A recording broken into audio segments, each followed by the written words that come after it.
SpongeBob Squarepants has been an important part of so many of our childhoods. From going jellyfishing to cooking Krabby Patties, SpongeBob's happy-go-lucky adventures have made all of our lives a little brighter. Time to focus. But occasionally, the upbeat nature of the show takes a pretty grim turn and presents us with some really dark subject matter. At least when you compare it to all the fun that the show usually features. What's going on? I'm Brad with Wicked Binge, and it's time to bring it around town. And these are the 10 darkest SpongeBob moments that can't be unseen. This grill is not a home. Number 10. SpongeBob's Brain.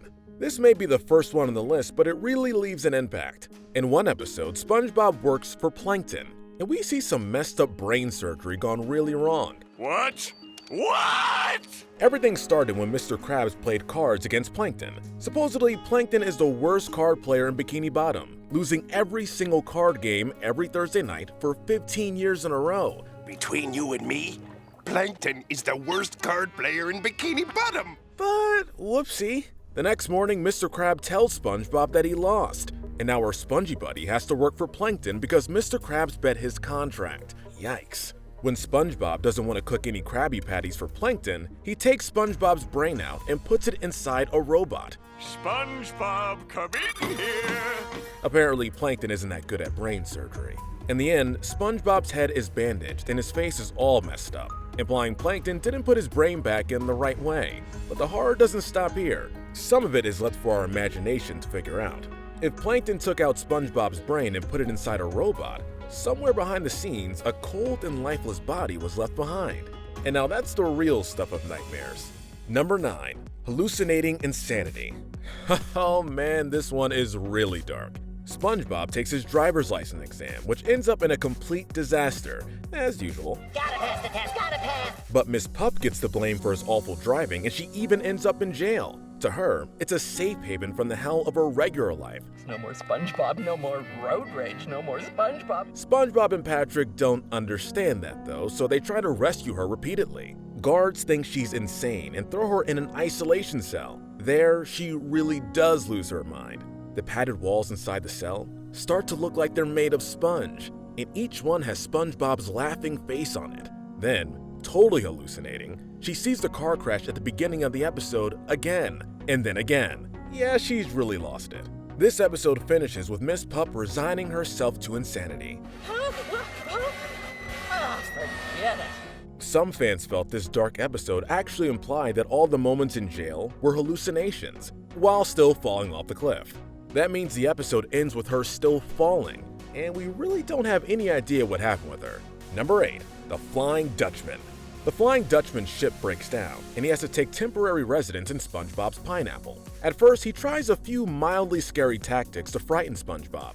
Flying Dutchman! For example, when he opens the fridge, a huge monster head pops out and screams at him. But the episode climaxes with a really disturbing and frightening sequence. The Flying Dutchman appears as a huge snake with an oversized, grotesque baby's head. The head melts, turning into a sculpture of SpongeBob, whose eyes turn into hideous wiggling white worms. Then the worms drop on the floor, squiggling around, while the spiders crawl out of his eye sockets and mouth. Oh, the absolute stuff of nightmares. We know that some of the sights in this episode intended to be a parody of B, or well, Z-grade horror movies. Still, the whole thing managed to turn out as a pretty horrifying moment in the show's history. I've seen all your tricks. Number 7. Body part business. This episode ventured into the dark territory of human body part trafficking. Yeah, it all starts when Gary breaks his shell. Obviously, he needs a new one. SpongeBob goes to a discount snail shell dealer called Angry Jack. SpongeBob, like the clumsy fella he is, breaks all his shells. Later, Jack demands payment in body parts. That's all I got. Honest. No, it's not.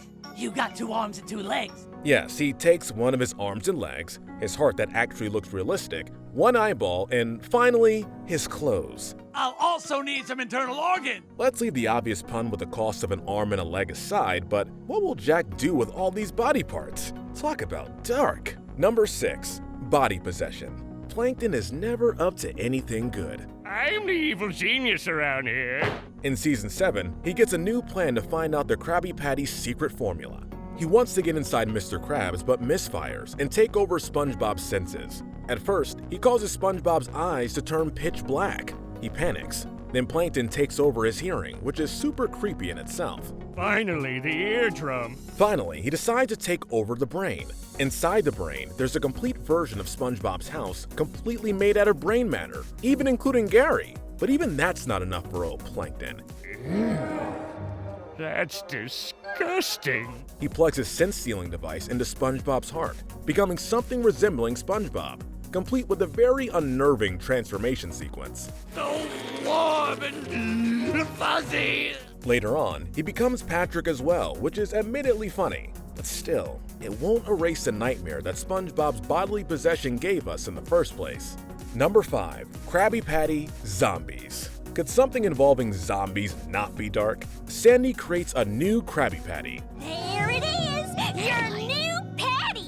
Unfortunately, this patty causes everyone who eats it to become a Krabby Patty zombie. The half-dead creatures are scary enough alone, but that's not the end of the story. They can infect other people and make them become Krabby Patty zombies by feeding themselves to the unsuspecting victims. Soon enough, these monster patties spread all over Bikini Bottom. Many civilians have the infection, including Miss Puff, Bubble Bass, and even Patrick. As the episode ends, Patrick is still a patty zombie, and he offers a bite to the viewers as well.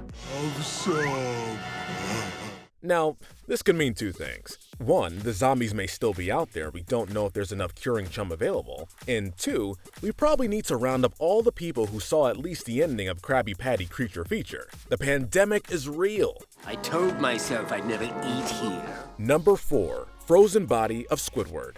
This is a dark moment involving time travel and a frozen dead body. But let's first acknowledge the fact that Squidward is inside a freezer for a whopping 2,000 years. Aha! They're finally gone! He gets sent back to the past and eventually back to his own time.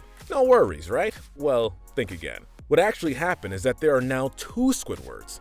One returned to the present, but the other one is still stuck inside the Krusty Krab's freezer. We have no clue, but presumably, the body never gets discovered. That's why Squidward isn't freed for 2,000 years.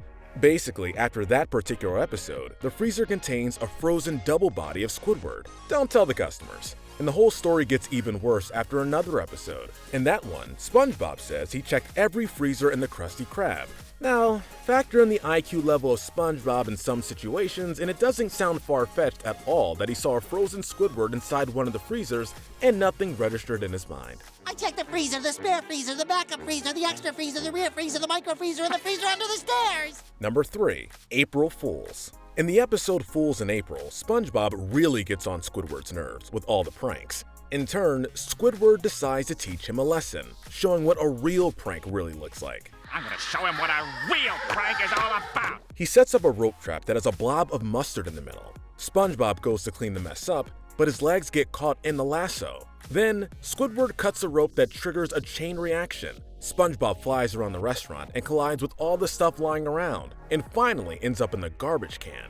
Squidward laughs hysterically, and SpongeBob runs off crying after experiencing all that shame in front of the customers. April Fools, you little sausage! But actually, this wasn't the most unsettling thing for the people watching this episode. Earlier, SpongeBob pretends to lose his tongue as part of one of his crazy pranks. What makes it scary, though, is the fact that this tongue is alive, and it laughs in a disturbingly cheerful way. And did we mention that Squidward tries to say sorry, but his face turns into an awful-looking donkey for a few moments, followed by the head exploding? Childhood nightmares, anyone? Childhood nightmares. I just want to say that I'm sorry.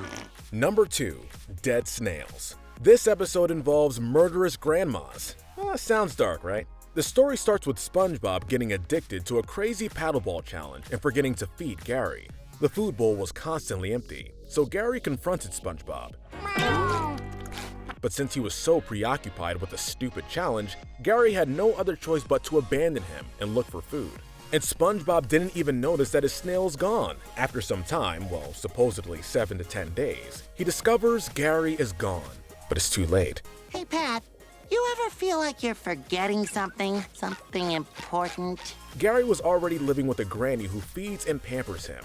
But Gary sees the flyers created to find him, and they come with SpongeBob's apologies, so he starts to miss him again. And then the darkness hits you.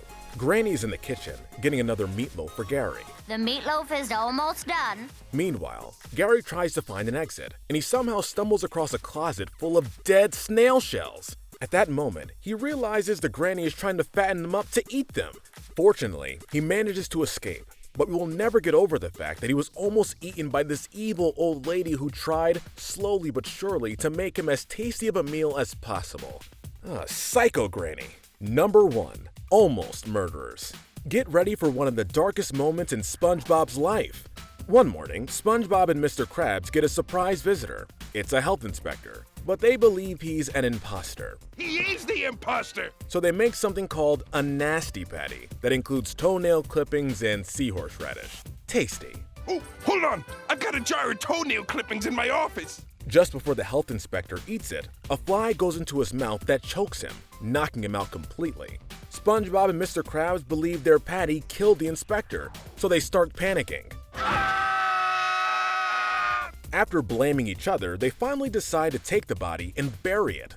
Although the inspector isn't actually dead, all that scheming to get rid of a dead body really helped to create a truly dark moment in Bikini Bottom, with SpongeBob and Mr. Krabs plotting to dispose of a corpse like they were in the mafia, even though they're already kind of like sleeping with the fishes, but you get what I'm talking about. But what do you think? SpongeBob is easily one of the most fun and happy Nicktoons of all time, but the occasional dark moment is always an interesting switch up. What's the darkest SpongeBob moment that you remember? Let us know in the comments section below. Don't forget to like this video, subscribe, and hit that notification bell, but most importantly, stay wicked.